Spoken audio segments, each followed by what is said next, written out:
Sir வணக்கம். வணக்கம் ரமேஷன். தாவேக ஆட்சி அமைச்சு கிட்டத்தட்ட 30 நாட்கள் முடிஞ்சது. பல்வேறு விஷயங்கள் நீங்க பார்த்துருப்பீங்க. மின்சார துண்டிப்பு இருக்கட்டும், இவங்க அமைச்சர்கள் பத்திரிகையாளர் சந்திப்பு, அதுக்கப்புறம் சட்ட ஒழுங்கு பிரச்சனை நிறைய பார்த்துருப்பீங்க. ஆட்சி மாறினாலும் காட்சி மாறி இருக்குன்னு நினைக்கிறீங்களா இந்த 30 நாள்ல? இல்லை, காட்சி எப்படி மந்திரி சபை மாறி இருக்கிறத நம்ம பார்க்குறோம். காட்சி மாறி இருக்கான்னா ஒரு சில விஷயங்கள் வந்து அப்படியே இன்னும் தொடர்றது ஒரு அவலம். குறிப்பாக வந்து ஒரு துறையில் சார்ந்து இருக்கக்கூடிய அதிகாரிகள் மாற்றம் செஞ்சுருக்கிறது வந்து ஐஏஎஸ் ஆஃபீஸர்ஸ், அதுக்கு அடுத்து இருக்கக்கூடிய ஆஃபீஸர்ஸ் எல்லாம் வந்து மாறி இருப்பாங்க. ஆனால் ஆஃபீஸ் லெவலில் இருக்கக்கூடிய செக்ரட்டரியோ அல்லது அந்த ஆஃபீஸ் சூப்பரண்ட் இந்த ஸ்ட்ரக்சர் அப்படியே தான் இருக்குது. அவர்கள் எல்லாம் எந்த விதத்துலையும் மாறல. அவங்கக்கிட்ட நீங்கள் ஒரு ஃபோன் கம்யூனிகேஷன் பண்ண முடியல, அவங்க ஃபோன் அடித்தா எடுக்கிறது இல்லை. இதுக்கு முன்னால் எப்படி இருந்தாங்களோ அப்படி தான் இப்பவும் அப்படி இருக்கிறாங்க. இப்போது நம்ம வந்து ஒரு 30 நாளில் ஒரு ப்ராக்ரஸ் ரிப்போர்ட் மாதிரி கொடுக்குறதுன்றது இந்த கவர்மெண்ட்டை பொறுத்த மட்டும் ரொம்ப அதிகமாக நான் நினைக்கிறேன். எப்படின்னா, அவர்களுடைய ஆட்சி திரு விஜய் அவர்கள் பொறுப்பேற்றுக் கொண்டது மே 10. அவர் ஒரு ஆட்சி அமைச்சரவையினுடைய ஒரு முழுமை அடைந்தது வந்து மே 21 தான். கடைசியாக வன்னியரசு அவர்களும் ஷாஜகான் அவர்களும் பதவியேற்றிருக்கும் போது. அப்போ 20ஆம் தேதி தான் 9 மினிஸ்டர்களை தவிர மீண்டும் வந்து 20க்கும் மேற்பட்ட மினிஸ்டர்கள் வந்து மே 20ஆம் தேதி தான் பதவி ஏற்றுக்கிறாங்க. அப்படி பார்த்தீங்கன்னா அவங்களுக்கு வந்து ஒரு 20 நாட்கள் தான் கிடைச்சிருக்குது. அந்த 20 நாட்களில் நம்ம ஒரு டிபார்ட்மெண்ட்டையும் பிரித்து நம்ம வந்து பேசுவது அப்படின்றது சரியாக இருக்காது. ஆனால் நாம் வந்து ஒரு ஆய்வு நோக்கோடு நிறைய துறைகளை வந்து நம்ம கண்காணிச்சிருக்கோம். அந்த துறை சார்ந்த கான்ட்ராக்ட் டெண்டர்ஸ், இவங்களை ஓல்டு இப்போ நியூவாக இருக்கவங்களை எல்லாத்தையும் நம்ம நிறைய இன்ட்ராக்ட் பண்ணியிருக்கோம். அந்த வகையில் ஒரு சின்ன தொகுப்பை தான் நாம் இப்போ பார்க்க போகிறோம். அதில் குறிப்பாக ஃபஸ்ட்டு வந்து நம்ம பொதுப்பணித்துறையை எடுத்துக்குவோம். அது ஒரு பாசிட்டிவான ஒரு மூவ்மெண்ட் இருக்கிறதா பார்க்குறோம். ஏன்னா பொதுப்பணித்துறைக்குன்னு ஒரு சங்கம் இருக்குது. அவர் வந்து பேட்டி கொடுத்துருந்தார். அப்போது திரு ஆதவர்ஜுனா அவர்கள் வந்து ஃபஸ்ட்டு பேசும்பொழுது 10 வகையான ஊழல் இருக்குது, எங்களுக்கு பார்ட்டி ஃபண்டு வேணாம், எங்கள் மினிஸ்டருக்கோ எம்எல்ஏவுக்கோ யாருக்குமே வேணாம் அப்படின்னா, கடந்த காலத்தில் அவர் வெளியில் வந்து சொன்னார், நாங்கள் கவுன்சிலர் வரைக்கும் கொடுத்தோம், கிட்டத்தட்ட 15% பிடுங்குனாங்க, எடுத்துக்கிட்டாங்க, அதில் பெண்டிங் நிறைய இருக்குது. போன முறை வந்து இந்த கேலோ இந்தியாவுக்கு வந்து இப்போ பிரைம் மினிஸ்டர் வந்தார், அதை வந்து நாங்கள் பொதுப்பணித்துறையில் இருக்க அந்த கான்ட்ராக்டர்ஸ் எல்லாம் சேர்ந்து தான் அந்த ஸ்ட்ரக்சர்லாம் அமைச்சு கொடுத்தாங்க, அதுக்கு 2.5 கோடி ரூபாய் இன்னும் பெண்டிங் இருக்குது, இது மாதிரி டோட்டலாக ஒரு 45 கோடி ரூபாய் எங்களுக்கு பெண்டிங் இருக்குது, தரவே இல்லை.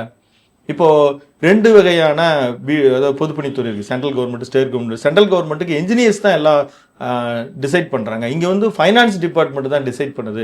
இந்த மாதிரி விஷயங்கள்லாம் சொல்லி இதெல்லாம் களையப்படுறோம், இந்த மாதிரி எல்லாம் நீ நடக்காதுன்னு திரு ஆதவர்ஜுனா அவர்கள் சொல்லியிருக்கிறது, அதாவது மந்திரியே நேரடியாக சொல்லியிருக்கிறது. அதுக்கு தகுந்த மாதிரி ஆஃபீஸ் ரன் ஆகிறத நம்ம கண்கூடாக பார்த்தோம். அப்போ அதை வந்து ஒரு பாசிட்டிவாக தான் நம்ம சொல்லப்படணும். ஒரே வாரத்தில் வந்து கிட்டத்தட்ட ஆதவர்ஜுனா புஷி ஆனது லஞ்சத்தை ஒழிச்சிட்டோம், ஊழலை ஒழிச்சிட்டோம் அப்படின்னாங்க. இப்போ எப்படி இருக்கு நிலவரம்? யார் லஞ்சம் வாங்க?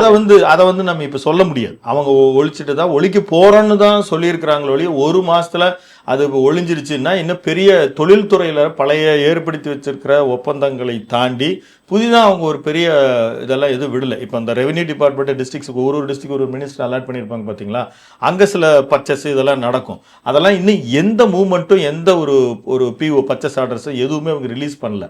பழைய ஃபண்டே நிறைய ரிலீஸ் ஆகிறதுக்கு வந்து நிறைய போராடிட்டு இருக்கிறாங்க. அது அக்ரிகல்ச்சர் டிபார்ட்மெண்ட் ஆகட்டும், பிடபிள்யூ ஆகட்டும், நிறைய மருத்துவத்துறையில் ஆகட்டும், அவங்களுக்கு பழைய பெண்டிங், அதே மாதிரி இந்த நியூஸ் பிரிண்டிங் துறையில் ஆகட்டும், அவங்க எல்லாம் வந்து இன்னும் அப்படியே அவுட்ஸ்டாண்டிங் இருக்கிறதுக்கு.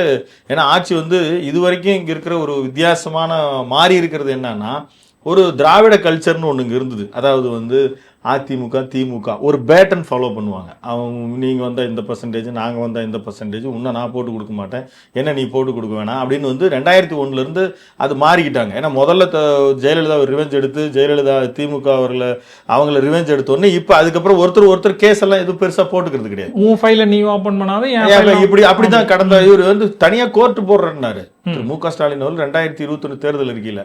இது வரைக்கும் எதுவும் ஒருத்தர் மேலே எந்த டிவிஎஸ்சியில் விட்டு நடவடிக்கை எடுக்கல.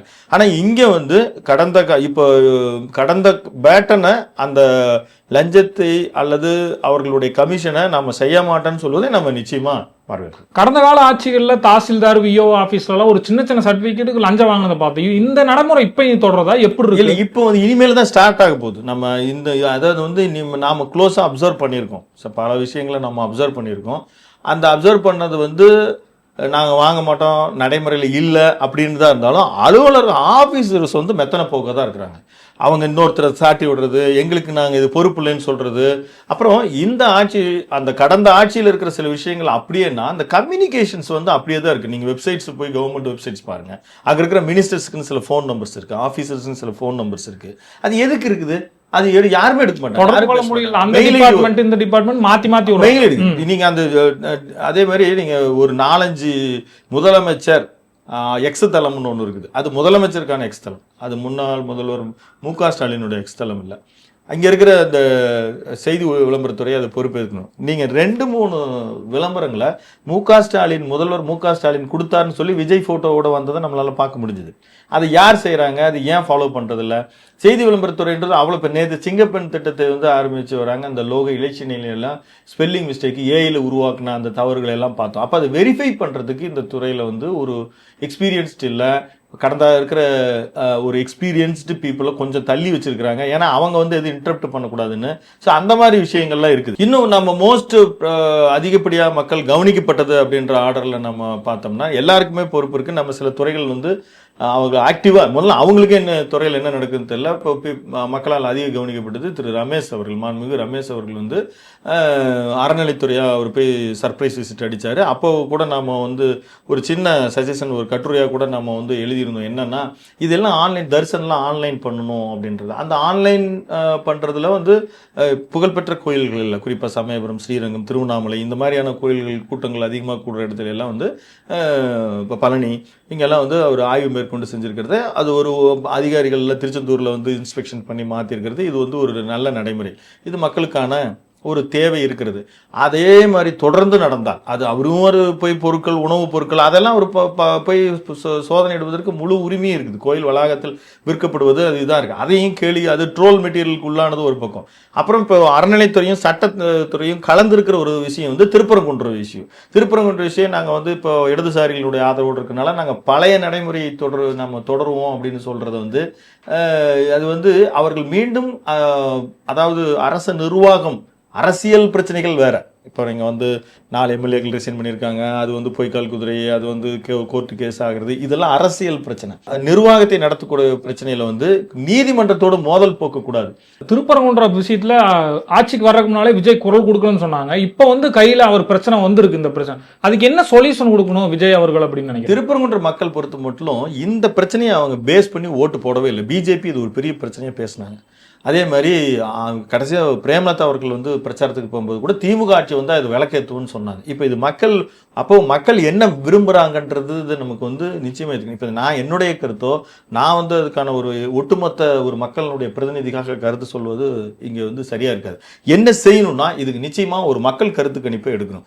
அது ஒரு பர்டிகுலர் ஏஜ் லிமிட் வச்சு எல்லா மத தலைவர்கள், இஸ்லாமியர்கள் பெருமக்கள் எல்லாம் சேர்ந்து முதல்ல உட்காந்து பேசணும். அவங்க உட்காந்து பேசி நிச்சயமாக தீர்வு எட்டப்படாது. இதை நம்ம ஆனால் அவங்க பேசுனதுக்கு அப்புறமா ஒரு வாக்கெடுப்பு, குறைந்தபட்சம் அந்த திருப்பரங்குன்றம் இங்க இருக்கிற நிறைய மடாதிபதிகள் இருக்கிறாங்க. அது சவுத் தமிழ்நாட்டில் பல ஆதீனங்கள் இருக்கிறாங்க, இந்து சமய தலைவர்கள் இருக்காங்க. அதே மாதிரி தமிழ்நாடு இவங்களை எல்லாத்தையும் செலக்ட் பண்ணி அது ஒரு 500 பேர் இருக்காங்கன்னு வச்சுக்கோங்க. திருப்பரங்குன்றம் மக்கள், அப்புறம் மக்கள் பிரதிநிதிகள், ஊராட்சி உள்ளாட்சி மக்கள், அப்புறம் சில ஏஜ்டு நீங்க 60-70 வயசுக்கு மேல இருக்கிறவங்களுக்கு அந்த பழைய நடைமுறைகள் இருந்துதானே அவங்க தாத்தா பாட்டி சொல்லி தெரிஞ்சிருக்கும். இந்த மாதிரி ஒரு 5000 பேரை எடுத்து அதை அரசு இந்த நிலைப்பாட்டை என்ன நிலைப்பாட்டை எடுக்கணும்ன்றத மக்கள் விருப்பத்தை, இது வரைக்கும் இந்த மாதிரி இல்லையே, இந்த மாதிரி எல்லாம் செய்யலையே அப்படின்றது எல்லாத்தையும் கலைந்து மக்கள் கருத்து கணிப்பை எடுத்து அதை அவங்க நீதிமன்றத்தில் ப்ரொசீட் பண்ணலாம். இன்னைக்கு ரொம்ப ஈஸியா பண்ணிடலாம். ஒரு சாஃப்ட்வேர்ல ஒரு 10 பூத் ஒரு சாஃப்ட்வேர்ல வச்சு எல்லாருமே மக்கள் அவங்களுடைய கருத்தை போட்டு செய்யறது சாதாரணமா சொல்லிடலாம், செஞ்சிடலாம். அதாவது இதுக்கு ஒரு 50 லட்ச ரூபாய் செலவாகுதுன்னா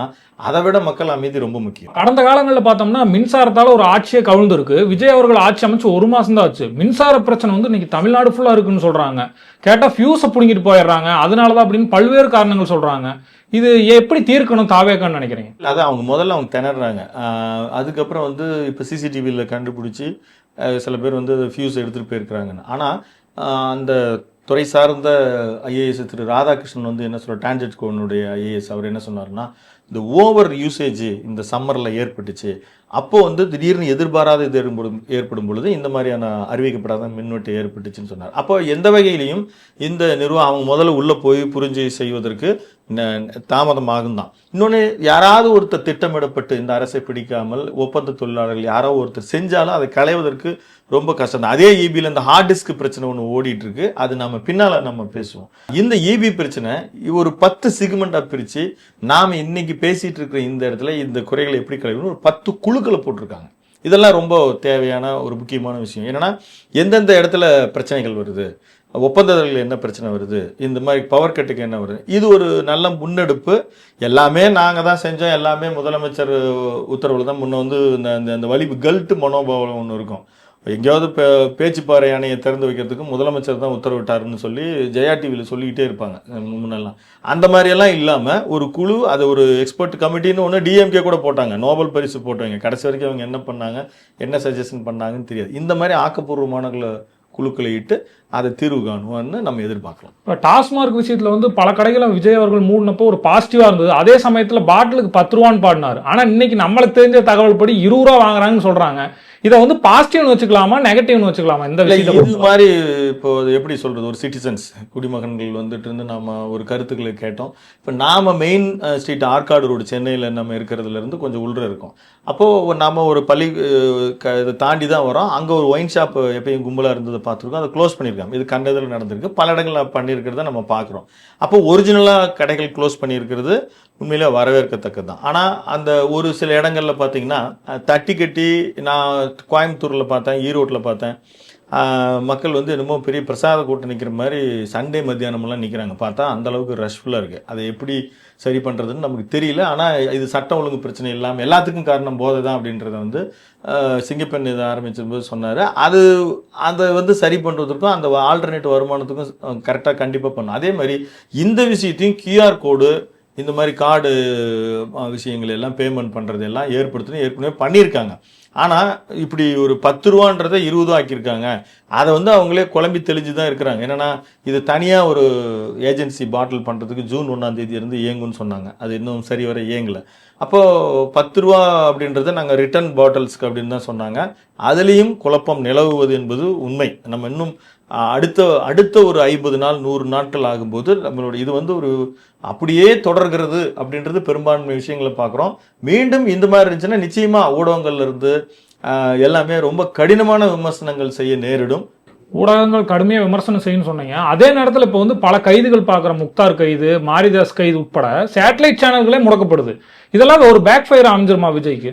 நம்ம இன்னைக்கு கூட பத்திரிகையாளர் சீனியர் ஜேர்னலிஸ்ட் முத்தலீஃப் அவர்கள் பேசும்போது அதான் சொன்னார். அவர் ரொம்ப வருஷமா எல்லா ஒரு முன்னணி நிறுவனங்கள் எல்லாம் பணியாற்றி இருக்கிறார். இன்னைக்கு ஜெனரேஷன் இன்னைக்கெல்லாம் வந்து எந்த செய்தியும் தடுத்து நிறுத்த முடியாது. நீங்கள் திமுக ஆட்சியில் அப்படியே ஒரு பொற்கால ஆட்சி நடந்துட்டு இருந்ததா அவங்க பேசிகிட்டு இருக்கும் பொழுது அந்த நிலைமை வேறு தலைகளாக இருந்தது. அவங்களே உணரல, அப்படியே ஒரு திரை தங்களுக்கு தாங்களே இட்டு கொண்டார்கள். இங்கே இன்னைக்கு இருக்கிற யூடியூப்ல தான் இன்னைக்கு உண்மையான அந்த 4th பில்லர் ரன் ஆகிட்டு இருக்குன்னு பல விஷயங்களை வெளியே கொண்டு வந்துட்டு இருக்கிறாங்க. அது ஒவ்வொரு மக்கள் பார்ட்டிசிபெண்ட் இருக்கிறாங்க. அப்போது நீங்கள் ஒரு சேட்டலைட் டிவி தள்ளி போனால் இது வந்து இப்போ ஆட்சிக்கு அவப்பேர் தான் ஏற்படும். விமர்சனங்களை தாங்கக்கூடிய திறன் வேணும். இந்த குறுகிய காலத்துக்குள்ளே இந்த மாதிரி எல்லாம் நடவடிக்கை எடுப்பது என்பது நிச்சயமாக அது ஜனநாயகத்துக்கு ஒரு உகந்த செயல் அல்ல. அதே நேரத்தில் முத்தார் வந்து அவர் செய்த ஒரு பெண்களை இழிவுபடுத்துது, தொடர்ந்து அவர் வந்து அவர் உடல் மொழி, அவருடைய விஷயங்கள் எல்லாம் அதுக்கு ஒரு தகுந்த நடவடிக்கை எடுக்கணும். ஆனா இந்த வழக்கு வந்து அவசர கைது, இப்ப நீதிமன்றத்தை நாடி அதுக்கு பிறகு தீர்ப்பு வந்து அப்படி போகலாம். அவசர கைது இது வந்து ஒரு அச்சுறுத்தல் ஆகும். என்னன்னா உங்க வழக்கு போடணும், அந்த வழக்கு வந்து டிஃபர்மேஷனாக வழக்கு போட்டு அந்த வழக்குல வந்து விரைந்து முடிவுகள் எடுக்கக்கூடிய அளவிற்கு ஒரு சூழ்நிலை ஏற்படுத்துறது தான் ஒரு அரசுக்கு. அதுக்கு தனித்துறையை ஏற்படுத்திடலாம். நீங்க வந்து இன்னைக்கு கிரைம் பிரான்ச் எப்படி இருக்கோ அது மாதிரி அரசு ஒரு டிஜிட்டல் இது ஒரு 4-5 அலுவலர்கள் போட்டு தனியாக வந்து ஒரு வேகமாக செயல்படுவதற்கு ஏற்ற மாதிரி அரசுக்கு எதிரான ஒரு ஃபேக்ட் செக் டிபார்ட்மெண்ட்னே ஒன்று கொடுக்கணும். இந்த ஜான் பிரேட்டோ விஷயங்கள் எல்லாம் இந்த அரசுக்கே அவப்பேரா இருந்துச்சு இல்லை. அப்போ இமீடியட்டா அதை வந்து ஒரு 10 hours 20 hours ஒரு சின்ன துறை வந்து ஒரு டேட்டா சென்டர் வந்து ஃபேக்ட் செக், இதுதான் உண்மை, இதுதான் இதுன்னு அரசு தரப்புல இருந்து வரணும். இடி தரப்புல இருந்து வரவே இல்லை. நம்ம தீவிரமா கேட்டோம்னா இவங்க லீமரஸ் தம்பி தான் ஜான் பிரேட்டோ நாங்கள் சொன்னோமா? நாங்கள் சொல்லலை. அப்போ அவர் இல்லைன்னு நாங்கள் ஏன் மறுக்கணும்? இந்த மாதிரி செய்திகள்லாம் வருது. அப்போ இந்த ஃபேக்ட் செக்கும் இது வந்து அரசுக்கும் கலங்கும், மக்களுக்கும் சில நேரங்களில் வந்து அவதூறுகளை வந்து அவருக்கும் சம்மந்தப்பட்டவர்.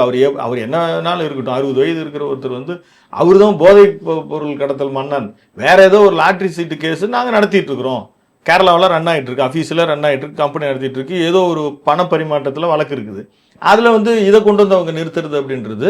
அப்போ ஊடகங்களும் தங்களுடைய பொறுப்புகளை உணர்ந்தணும், அரசும் இப்படி ஒரு சென்டர். நான் ஒரு 2 சஜஷன் சொல்கிறேன். ஆன்லைனில் இப்போ இந்த திருப்பரங்குன்ற இஷ்யூவா அதை வந்து ஒரு கருத்து கணிப்பை மேற்கொள்ளணும். அதேமாரி ஃபேக்ட் செக் துறைன்னு சொல்லி இமீடியட்டா பீப்புளுக்கு இந்த செய்தி விளம்பர துறையிலேருந்து ஒரு நியூஸ் சேனலில் போடுற நியூஸ் சேனல் வந்து ஒரு ஃபேக்ட் செக்ன்றத ஒரு சென்டரை வச்சாதான் அது எல்லாருக்கும் சரியா இருக்கும். சார், தாவேகா ஆட்சி அமைச்ச இந்த 30 நாள்ல மிகப்பெரிய பிளஸ்ஸா நீங்க பார்த்தது என்ன இல்ல, விஷயம்? மிகப்பெரிய பிளஸ்ஸா வந்து நடந்தேறி இருக்கிற விஷயங்கள்னா இந்த பஸ் ஒன்று வெளியிட்டிருக்காங்க. சமூக நலத்துறை அமைச்சராக இருக்கிற திரு வன்னியரசு அவர் சஜஷன்ல மலைப்பாங்கான இடத்துக்கு போயிருக்கு. அப்புறம் ஆதவ அர்ஜுனோட டிக்ளரேஷன், இது ரெண்டையும் வந்து நாங்கள் வந்து பார்ட்டி ஃபண்ட்லாம் வாங்க மாட்டோன்றத நல்ல முன்னெடுப்பாக பார்க்குறோம். சார், இப்ப நிறைகள் சொன்னீங்க 30 நாள்ல, குறைகள்னு தாவேகாவுக்கு மிகப்பெரிய இல்ல, விஷயமா? குறைகள்னு வந்து நம்ம அதான் இன்னும் கொஞ்சம் டைம் ஆகும். ஆனா ஒரு பெரிய குறையா நான் வந்து காண்பது வந்து கம்யூனிகேஷன் கேப், பப்ளிக்கும் கவர்னன்ஸுக்கு இருக்கிற பெரிய கம்யூனிகேஷன் கேப். இன்னொன்னு, ஒரு தாவேகா எம்எல்ஏவே மினிஸ்டர் அணுகிறதுக்கு கஷ்டப்படுறாரு. அதுல நீங்க குறிப்பா வந்து விவசாயத்துறை அவர்களை வந்து அணுக முடியலன்னு சொல்லி ஒரு எம்எல்ஏ சொல்றாரு. தேர்தலில் தோல்வி அடைஞ்ச அவர் வந்து ஒரு விவசாய பிரச்சனையில் ஒரு விவசாய இயக்கத்தை வச்சுக்கிட்டு அவர் தயாரா இருக்கிறார். அவரு என்னால் அணுக முடியலன்றாரு. அப்போ இந்த ஒரு துறை வந்து பெரும்பான்மையானவர் சொன்னது. அந்த மாதிரி நிறைய பேர் வந்து அவர்கள் ஒரு அரசு அதிகாரிகளை, மந்திரிகளை வந்து போய் சும்மா நின்று போட்டோ எடுத்துட்டு வர்றது வந்து அணுகிறது கிடையாது. ஒரு நல்ல விஷயத்தை சொல்றது, அவங்க பெரிய பிரச்சனைகளை சொல்றது, அந்த அணுகு வந்து கடந்த ஆட்சியின் போரே ஆட்சி மாறினாலும் காட்சி மாறாமல் இருக்கு. அதை நிச்சயமா அதை சேஞ்ச் பண்ணிக்க. சார், தாவேகா ஆட்சி பத்தி நிறை குறைகளை சொன்னீங்க, எப்படி நீ செயல்படணும்னு சொன்னீங்க. நம்ம தொடர்ந்து போக போக நாட்கள் கடக்கும் பொழுது நம்ம தொடர்ந்து பேசுவோம். உங்க கருத்தை பகிர்ந்தமைக்கு மிக்க நன்றி. மிக்க நன்றி.